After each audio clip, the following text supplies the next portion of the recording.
Welcome to the xa'isla Handbook, Part 10, where we'll be looking at the 8th group of consonants. So let's get started.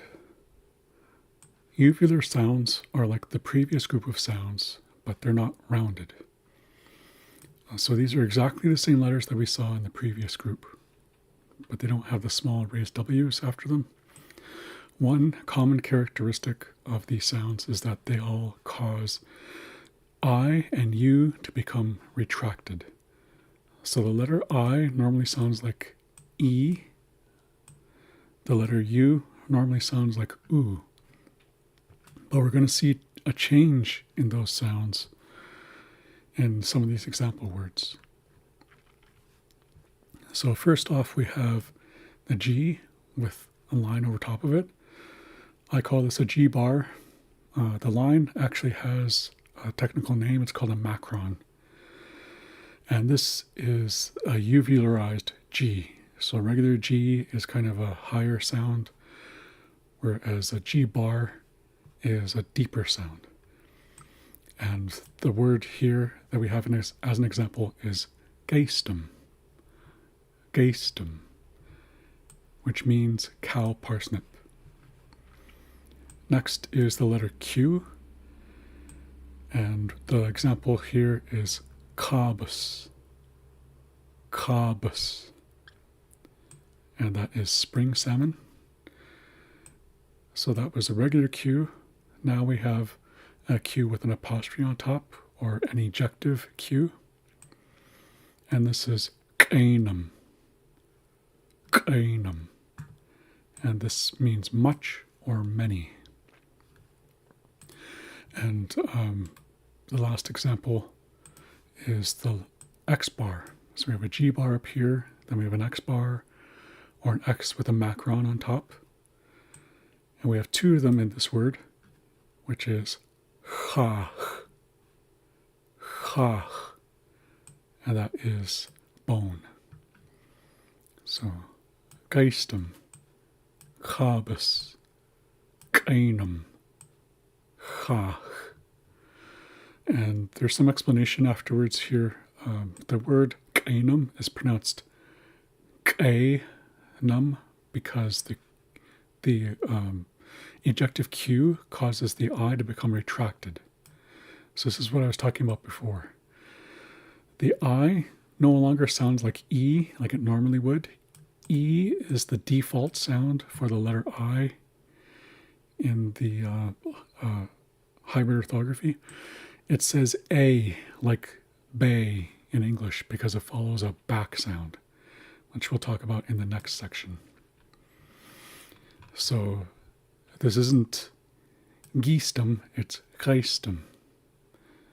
This isn't cainum, it's cainum. So the I sound, or the E sound, changes to an A because of this G bar. All of these sounds here, the G bar, the Q, which is a regular Q, and then the ejective Q, the X bar, they all have this effect. They'll all turn a regular I, which sounds like E, into an A sound. And I don't have any words here with the letter U after any of these letters, but it would be O. So E becomes A, U becomes O. So the word geistum is pronounced geistum because the G bar causes retraction in the I, but it also causes the sound to become deeper. So regular G sounds like G or Gya. It's better to think Gya when it comes to the letter G, the regular letter G in xa'isla. And when it has the macron on top, it becomes a G bar or uvularized G, and it becomes G. G.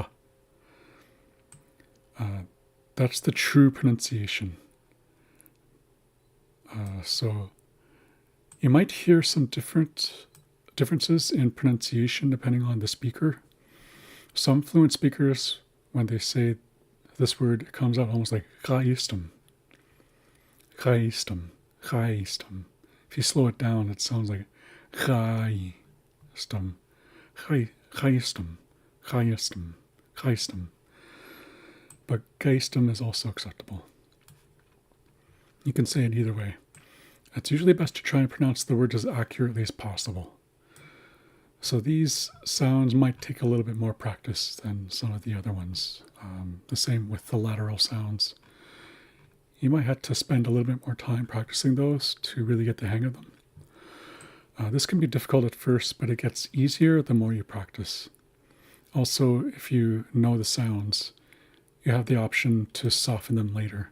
That's something else I would recommend, is to take some of these sounds and really pronounce them.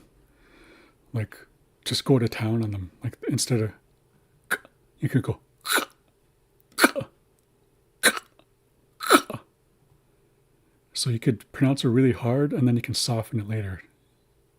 Once you get used to it, once you get used to kind of exaggerating it, then you can kind of dial it back and go k, kainam. You can do the same thing with the X bar. You can go really hard on the X bar and go ha, ha,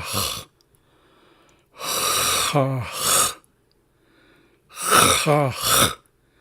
You can go really hard like that and then dial it back. So when I pronounce this word, I tend to soften it a fair bit to the point where it basically becomes like a fricative. And it sounds like ha, ha. You could hit it a little bit harder and go ha. Or you could hit it really hard and go ha. But that's something I would recommend, is to really exaggerate the sounds at first so you get the hang of them, and then work on softening them a little bit later. Don't soften them too much though. You still want to have like those unique sounds. That's why I go ha, ha. I dial it back, but there's still that little bit of a guttural sound to it. So that's the way that I pronounce these words, and that's the way I would recommend you practice these sounds.